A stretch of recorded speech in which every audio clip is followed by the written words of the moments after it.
ناظرین اکرام، جب سے انسان نے اس دنیا میں اپنا قدم رکھا ہے تب سے ہی وہ ایک نہ ختم ہونے والی جد و جہد اور مشکلات کا سامنا کر رہا ہے۔ قدرتی آفات، جنگیں، آلودگی، امراض، آبادی کے مسائل سمیت بیشتر آفتوں نے ہزاروں سال سے انسان کو گھیر رکھا ہے، اور ان سب سے بچ کر نکلتے ہوئے اپنے لیے ایک آسان اور سہولت سے بھرپور زندگی پانا ہزاروں سالوں سے انسان کی جد و جہد کا مرکز ہے۔ لیکن ناظرین، 1500 سال قبل کرۂ ارض نے اپنی انسانی تاریخ کا سب سے بھیانک سال دیکھا، جب سورج کی روشنی زمین تک پہنچنا بند ہو گئی اور بارش کا رنگ سرخی مائل ہو گیا۔ گھنے گہرے زرد بادلوں نے کرۂ ارض کا گھیراؤ کر لیا۔ پوری دنیا ناقابل برداشت حد تک سرد موسم کے شکنجے میں آ گئی، اور اس کے بعد خشک سالی، قحط اور طاعون نے نسل انسانی پر مزید کاری ضربیں لگا ڈالیں۔ شہر کے شہر صفائے ہستی سے بھی مٹ گئے، کئی تہذیبیں اپنے سقوط کو پہنچ گئیں۔ پوری دنیا میں کروڑوں لوگ اس ناقابل فہم قیامت صغریٰ سے متاثر ہوئے۔ ناظرین، ہم بات کر رہے ہیں سن 536 کی، جو کہ تاریخ انسانی کا سب سے بھیانک سال مانا جاتا ہے۔ مجموعی طور پر اس سال اور آئندہ چند سالوں میں اس کے اثرات سے تقریباً 100 ملین افراد صفائے ہستی سے مٹ گئے تھے، جن میں سے بازنطینی سلطنت کی نصف کے قریب آبادی بھی شامل ہے، جو کہ اکثریت طاعون سے مارے گئے۔ چین اور میسوپوٹیمیا میں ٹھیک موسم گرما کے مہینوں میں برف باری کا آغاز ہو گیا۔ دنیا کے طول و عرض میں انتہائی خوفناک قحط سالی اور بھوک نے ڈیرے ڈال لیے، جس میں 20 لاکھ افراد جان سے ہاتھ دھو بیٹھے۔ تو ناظرین، سوال یہ ہے کہ اس وقت سورج کہاں گیا؟ قسطنطنیہ سے چین تک، روم سے برطانیہ تک کے قدیم مورخین کے مخطوطات میں سورج کے مسلسل 2 سال بجھے رہنے کا اشارہ ملتا ہے۔ بقول ان مورخین کے 2 سال تک روشنی اتنی کم اور سرخی مائل رہی۔ لیکن کیا اس واقعے کا کوئی سائنسی ثبوت بھی موجود ہے؟ جی ہاں، بالکل۔ درجنوں تاریخی مخطوطات کے علاوہ ہمارے پاس پوری دنیا سے ہزاروں سیمپلز پر مشتمل مصدقہ سائنسی شواہد بھی موجود ہیں، جو کہ سن 530 کی دہائی کے دوران شدید سرد موسم کی تصدیق کرتے ہیں۔ ناظرین، درخت اپنے اندر ہزاروں سال کی موسمیاتی تاریخ سموئے ہوئے ہیں۔ ہر سال درخت کی چھال ایک اندرونی رنگ کی صورت میں بڑھوتری کرتی ہے۔ آپ ایک کٹے ہوئے درخت کے تنے کے اندر ایسی سینکڑوں ہزاروں رنگز دیکھ سکتے ہیں۔ ایک باریک اور مختصر رنگ خراب اور سرد موسم کی نشاندہی کرتے ہیں۔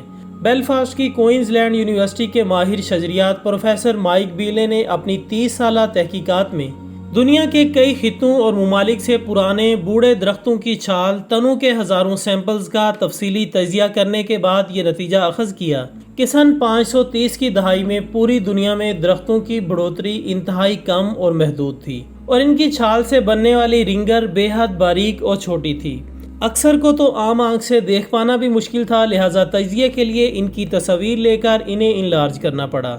لیکن سب سے اہم سوال تو یہ ہے کہ آخر ایسی کون سی انہونی رونما ہو گئی کہ 2 سال تک اس کرۂ ارض نے سورج کا چہرہ نہ دیکھا۔ ایک انتہائی بڑے پیمانے پر برپا ہونے والی آتش فشانی، جس سے پیدا ہونے والا گہرا گرد و غبار اور دھواں ایک طویل عرصے کے لیے سورج کی روشنی کو بلاک کر دے۔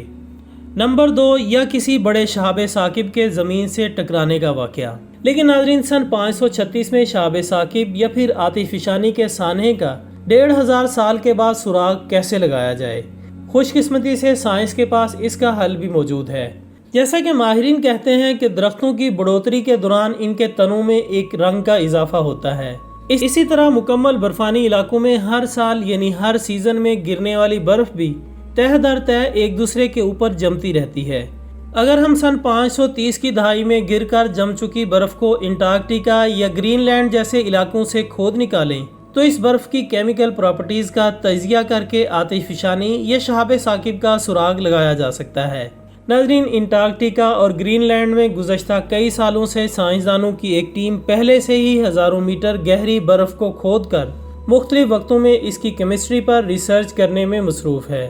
اس تجزیے کے بعد ماہرین اس نتیجے پر پہنچے کہ سن 530 کی دہائی میں گرنے اور جمنے والی برف کے کیمیائی تجزیے سے اس میں بھاری مقدار میں سلفیورک ایسڈ کی موجودگی کی تصدیق ہوئی ہے۔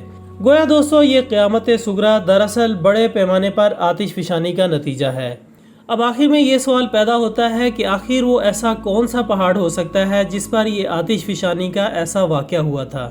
اس کے بارے میں 100% وثوق سے تو کچھ نہیں کہا جا سکتا، لیکن زیادہ تر ماہرین کا خیال ہے کہ کہ یہ جاوا اور سماٹرا کے بیچ سب سے بڑا آتش فشانی پہاڑ کراکاٹوا میں ہوا تھا، کیونکہ 27 اگست سن 1883 میں بھی کراکاٹوا پر ایک خوفناک آتش فشانی ہوئی، جس کے نتیجے میں تقریباً 40,000 افراد مارے گئے تھے۔ ماہرین کا ماننا ہے کہ سن 536 میں پوری دنیا کو تاریکی میں دھکیلنے والی غیر معمولی آتش فشانی بھی اسی کراکاٹوا میں ہوئی تھی۔ اس سانحے کے اثرات کو مکمل طور پر ختم ہونے میں کئی دہائیاں لگ گئیں، اور اس کے اثرات کسی نہ کسی طرح سینکڑوں سالوں تک بنی نوع انسان پہ اپنا اثر چھوڑتے رہے۔ تو دوستو، یہ تھی ہماری آج کی دلچسپ ویڈیو۔ ہم امید کرتے ہیں کہ آپ کو یہ ویڈیو ضرور پسند آئی ہوگی۔ اس ویڈیو سے متعلق اپنی قیمتی رائے ہم تک لازمی پہنچائیے گا۔ انشاءاللہ بہت جلد دوبارہ ملاقات ہوگی ایک اور اچھی سی ویڈیو کے ساتھ۔ تب تک اپنا دوستوں، رشتہ داروں اور گرد و نواح کے تمام لوگوں کا بہت خیال رکھیے گا۔ اللہ حافظ۔